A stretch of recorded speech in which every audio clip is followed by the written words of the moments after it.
Hello lovely people, this is Abdul Hamid, your English tutor. আজকে আমরা spoken ইংলিশে লেইটের ব্যবহার শিখব। যখন আমরা স্পোকেন ইংলিশ করি তখন আমাদের একটা সেন্টেন্স বা বিভিন্ন সেন্টেন্স ব্যবহার করতে হয়। যেমন আমাকে কাজটি করতে দাও, তাকে যেতে দাও, তাকে খেতে দাও, এরকম যখন আমরা সেন্টেন্স ব্যবহার করি তখন কিন্তু লেইট অর্থাৎ এই যে লেইটের ব্যবহার এটা চলে আসে। তাহলে আজকে আমরা লেইটের ব্যবহারটা বিশদভাবে জানবো এবং লেইটের ব্যবহার করে আপনারা কিভাবে সেন্টেন্স মেক করতে পারবেন কিংবা ইংলিশে ব্যবহার করতে পারবেন এটাও আমরা শিখিয়ে দেব। প্রথমে যে লেইট সাধারণত অ্যালাউ বা পারমিট অনুমতি দেওয়া অর্থে ব্যবহার করা হয়। তাহলে স্ট্রাকচারটা কি হবে? লেইট প্লাস অবজেক্টিভ ফর্ম, তারপর ভার্বের বেস ফর্ম।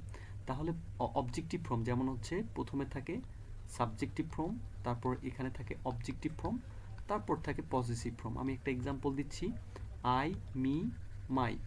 তারপর ভার্বের বেস ফর্ম, এটা তো আপনাদের সকলেরই জানা, V1, V2, V3।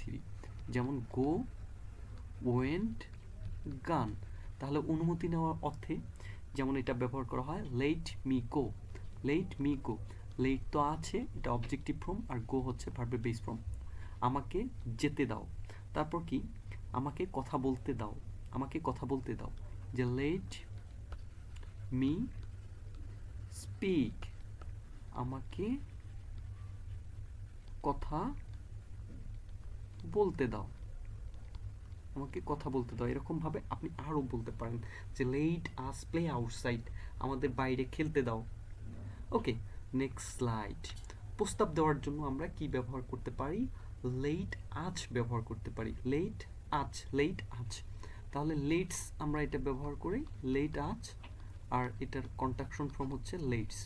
তাহলে লেট আজের পরে ভার্বের বেস ফর্ম ব্যবহার করবে, তখনই প্রস্তাব দেওয়া অর্থে ব্যবহার করা হবে। যেমন লেটস ওয়াচ এ মুভি, চলো একটা সিনেমা দেখি।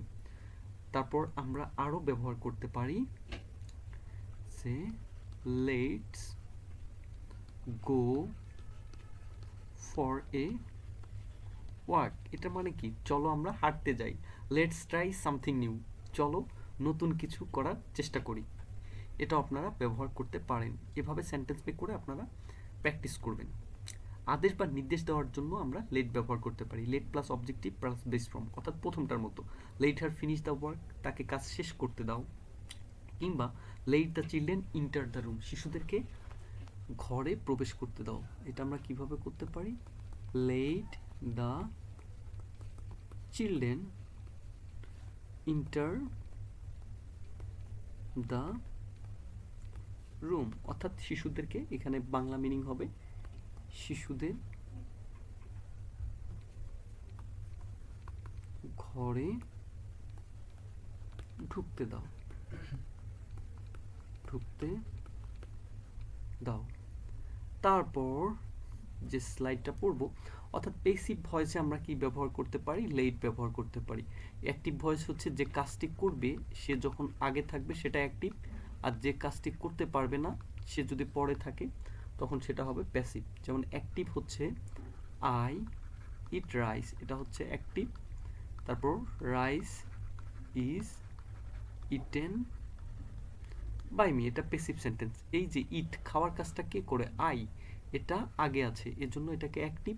আর রাইস তো নিজে কাজ করতে পারে না, এটা ভার্বের আগে আছে এজন্য এটা প্যাসিভ। ওকে, তাহলে প্যাসিভ ভয়েসে let objective form be plus past participle. আমরা সবগুলোই জানি পাস্ট পার্টিসিপল কোনটা। পাস্ট পার্টিসিপল হচ্ছে ভার্বের V3 রূপকেই পাস্ট পার্টিসিপল বলে। যেমন let the work be done, কাজটি সম্পূর্ণ হতে দাও, let the work be done.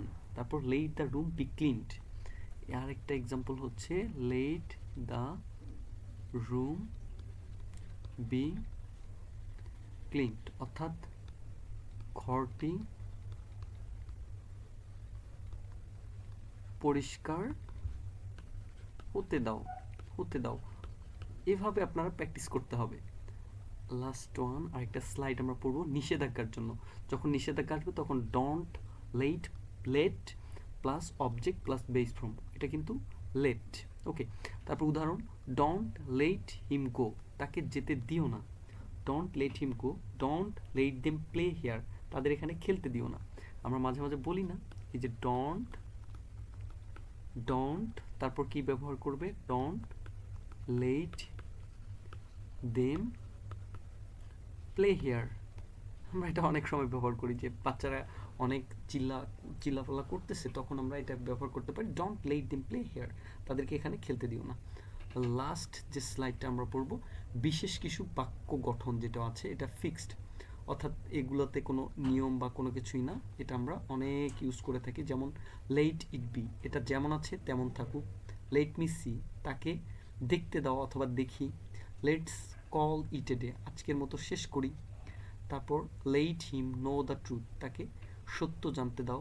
Let's celebrate your success, চলো তোমার সাফল্য উদযাপন করি। Don't let anyone disturb you, কাউকে তোমাকে বিরক্ত করতে দিও না।